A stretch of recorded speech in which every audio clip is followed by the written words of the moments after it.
This is Benjamin Johnson. I'm going to be doing my presentation on dark matter. You can see my ID here. There's the back. Okay. So my presentation is going to be on dark matter. So to answer the question of what dark matter is, we have to first answer the question, what is the universe made out of? And the real answer is we have no idea. The vast majority of the composition of the universe is what's known as dark energy. 68% of the universe is dark energy. It's a newly discovered mysterious force that seems to be accelerating the expansion of the universe.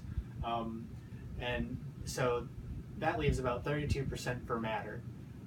5% of the matter we can see is considered normal observable matter, but that leaves 27% that we don't know what it is.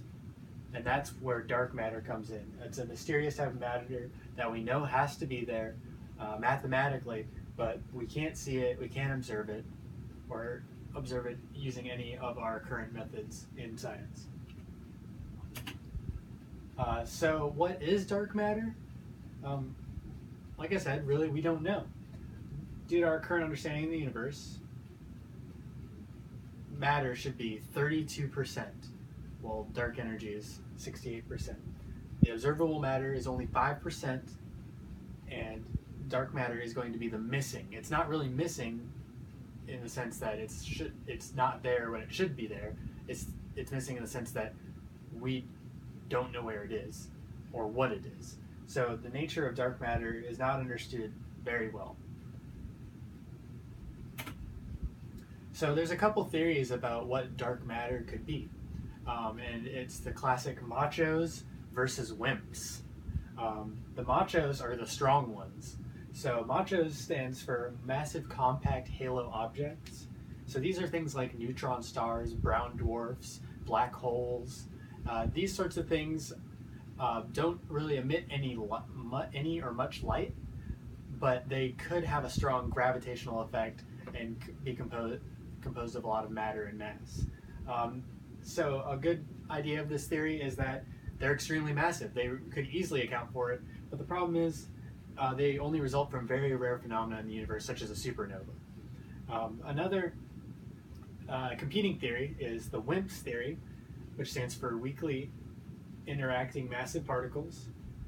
So the theory on this is that there are different small subatomic particles called like neutrinos, axions, or neutralinos, and basically the theory is that it's not a bunch of big things, it's a ton of little things that is making up the universe. So this is good because it accounts for the missing matter because it's so small, that's why we can't see it.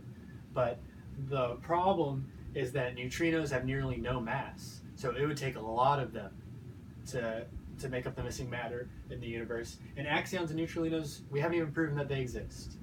So they're highly theoretical and very on the fringes of physics. So there are some experiments going on right now about dark matter. So the first one is the Large Underground Xenon experiment. So this is where they ultra cooled some xenon, put it far underground so it's safe from radiation, and then they observed it to see if any light would be emitted from WIMP particles colliding with it. They didn't observe any. And then there's the Large Hadron Collider. So this is basically something that smashes protons together at high speeds. And so what this would do is it would help to detect the existence of WIMPs, the small particles, but that has been so far unsuccessful as well.